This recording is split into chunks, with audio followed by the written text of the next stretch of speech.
Hello, so I want to do another recording to discuss further in detail about the Angkorean history, empire, and legends passed down from generation to generation. So let me begin with Cambodian legend, what we were told about our origins in Cambodia.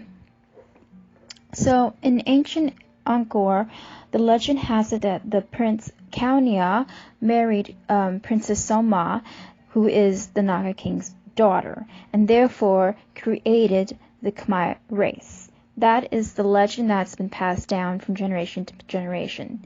Let me further deduce this legend. So, let's start from Sumerian legend first. In Sumer, there are two Anunnaki gods that played a huge role in the coming of ancient Angkor and the Angkorean Empire. And I say this because the root and the lineage goes back as far as Atlantis and Lemuria. It is known that India and Cambodia soil is ancient Lemurian land. It is so because in Sumerian texts, to indicate further and back up the claim that Angkor is Lemurian land and Hindu is Lemurian land, it starts and predates from the Anunnakis and when they came down to Earth. So this is the Sumerian, basically the back cuts of the whole backing up of the claim of Cambodian legend and why it was told that way. Let me start out with names first because I don't want any confusion. There are so many names for each culture and race and even the counterparts. So in Sumer, the Anunnaki name is for the two lords that play a vital role in the Angkorean Empire is Lord An or Anu in Sumer. In Sanskrit, he is Indra, which is also the same Indra in Hindu culture. In Khmer, he's Indrajit. The counterpart for him in Atlantis is King Alumuanu, and in Rome, he is the Vulcan.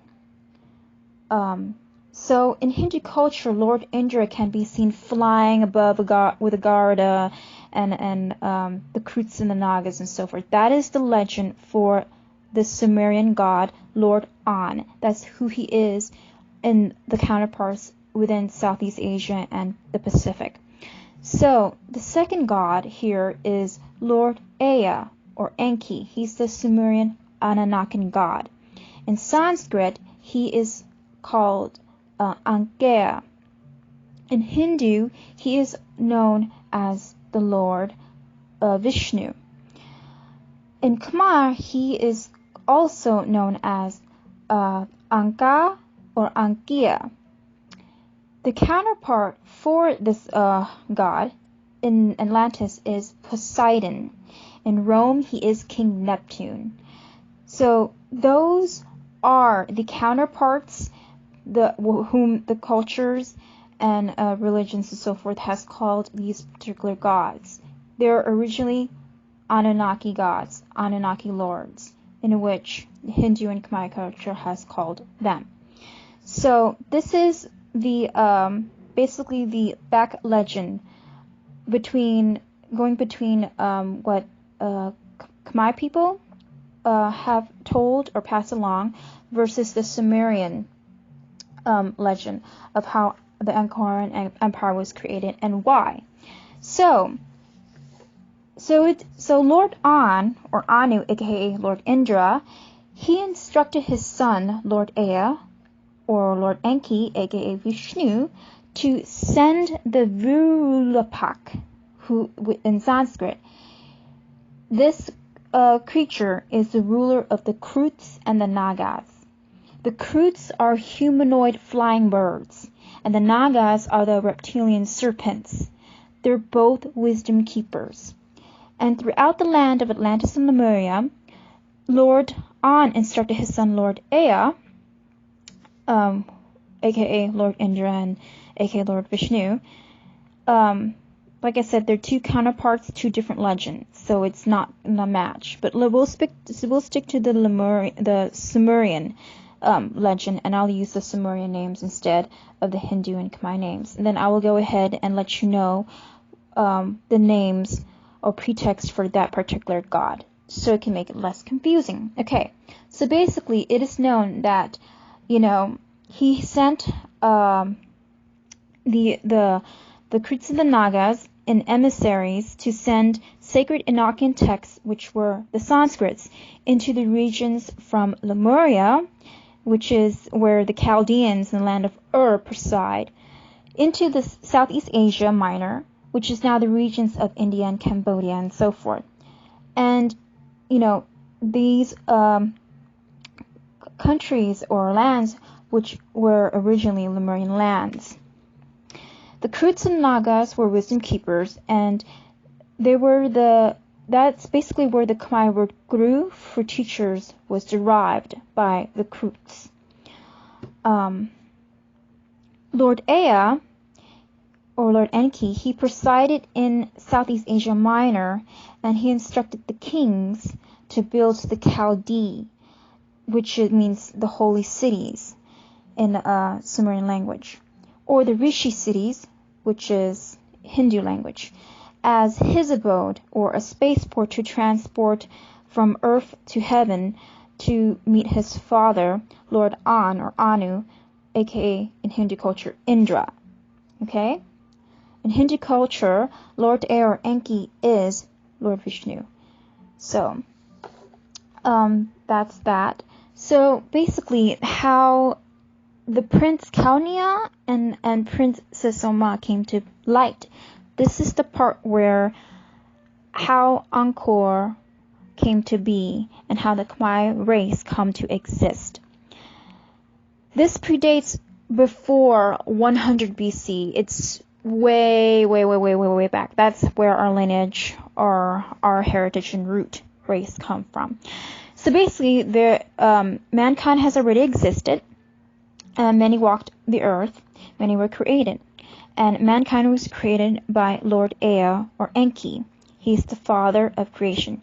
In Atlantean or Egyptian culture, he is known as Ptah, which means the creator of creations. In Hindu culture, Vishnu is also the creator of creations. So that's where that god is root from. So he was the one that created mankind. He created the Adam and the Eve. And Adam in Hebrew is called Adamu, which in Sumerian means the atom. So basically the atom is referring to the DNA of the Anunnaki DNA, which is Lord Enki's DNA, and his wife Ninti, whom birthed the atom, the Adamu. And he also took and experimented with many other beings that already existed on Earth before human hybrids, we existed, because he was trying to create us. He actually used Homo sapiens DNA with his DNA, 100% Anunnaki blood, to create the first man, which was the Adam, the Adamu, whom he called Adam. So he is the creator of man. He is our Father in heaven. So basically, that's that. So basically, when the sage in Sanskrit, he is called Kambu, but in Hindu and Khmer culture, he is also known as Prince Kaundinya. And he is one of the humans that already, presided in the land Kampuchea. Kampuchea is a term for Cambodia by the Sumerian Lemurian culture. And so basically, the sage Kambu, aka Kaundinya, he came across Lord Ea or Enki, aka Ankia's abode, basically land, because he presided in Southeast Asia at that time. And they fought. They had a battle. But, Lord Ea or Enki or Angkia, he spared him and decided to marry him to one of his daughters, Mera. And Mera is the Sanskrit name for his daughter. And the name that the Hindu and the Khmer race have given her was we called her Princess Soma. She was 100% Anunnaki blood, whereas Prince Kumbha, aka Kaundinya, was 100% man. Okay, and after that marriage or consummation, he was then called Preah by Lord Angkia, aka Lord Ea Enki. Okay, and then he then became the king of Kampuchea. He was appointed the king of Kampuchea after marrying Lord Enki, or Lord Ea's daughter Mera, aka Queen Soma, or Princess Soma. So he is king. He's King Kumbha, Prince Kaundinya, and then you have Queen Mera, and she is Princess Soma in the legends. This is backing Sumerian and then Khmer legend here. I'm trying to mirror the two. Okay, so basically, Prince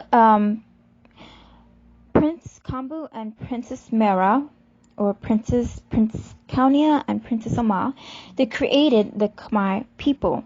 Therefore, that's how we Cambodians say we came from the Naga. She is the daughter of the Naga, Lord Ea Enki, or Preah Angkea. And that's how the Khmer race was created, from the two.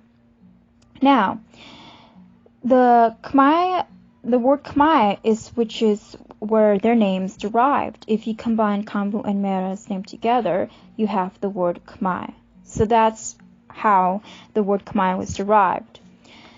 So anyway, going along, with the help of Lord Ea, or Enki, aka Reamker's emissaries, he sent Prince Kumbha, aka Prince Kaundinya, to fly in one of his spaceports to meet Lord An, or Anu, aka Indra, into the abode, into heaven. And then, from there he passed down a lot of teachings and things like that, also keys to build the Angkorean Empire. So Lord An, or Anu, aka Indra, he can be seen flying down with Garudas and Nagas and stuff like that onto Earth. Okay? So from there, he had instructed Prince Kumbha, aka Prince Kaundinya, to build Angkor. Angkor is the derivation for Lord Enki, or Lord Ea. And, to us he's Preah Angkea. And he declared the foundation of the Angkorean Empire for the Khmer race. And that's how Cambodians became to be. Now, also in Angkorean knowledge, the Angkorean people, race, the Khmer people called Mount Meru. Mount Meru is the main spaceport or landing site in the Sinai Peninsula, and it's Mount Meru. They called Mount Meru Brasumer, and Brasumer is the same Mount Meru where later in on 100 BC, that's when the Hindus came to be and influence the Cambodian people, or the Khmer people in the Angkorean Empire more. Later down the years, when you're hitting the 10th century, 12th century, King Javannaman II or so forth, then later built Angkor Wat, because during that time, 100 BC, Hindus had, full on influence most of the Hindu religions like Vishnu, Shiva, Indra, and so forth, taught Sanskrits to the Khmer race. Therefore, one of the kings, which was King Javannaman, had built Angkor Wat in devotion to Lord Vishnu, which is also the counterpart of Lord Enki, or Lord Ea, or Preah Angkea. So that is basically the root history in a Sumerian Anunnaki view, and the Hindu view, and the Khmer view. It's really confusing because, like I said, in every culture, religion, tradition, there's a name for the same gods, goddesses, and lords. But if you're wondering who's who, that's who is what. So anyway, that's a lot of intense information. I don't make this stuff up. I do my research. I do study. I go talk to people who, you know, have held this wisdom for a long time. You know, internet is such a great thing because you find so much things on the internet. And most of my studies, I do like very like, I guess like a lot of underground readings and studies. I go basically to most places where people wouldn't normally go. So spiritual retreats, talking to Native Americans, you know, the Indians, Hindu people, and other tribes. They have so many stories, legends, and wisdoms to impart, and you wouldn't believe the resources that are out there. So most of this information I've got from an article called Enki Speaks. And Enki Speaks kind of ties in Atlantis, Lemuria, Angkor, and all other cultures and stuff like that combined to get a bigger view of, you know, the heritage and lineage of our root race. So hopefully I hope you guys enjoyed this piece. I'm sorry if I'm stuttering a lot, but I'm really pretty tired. So have a nice day, and until next time. Bye.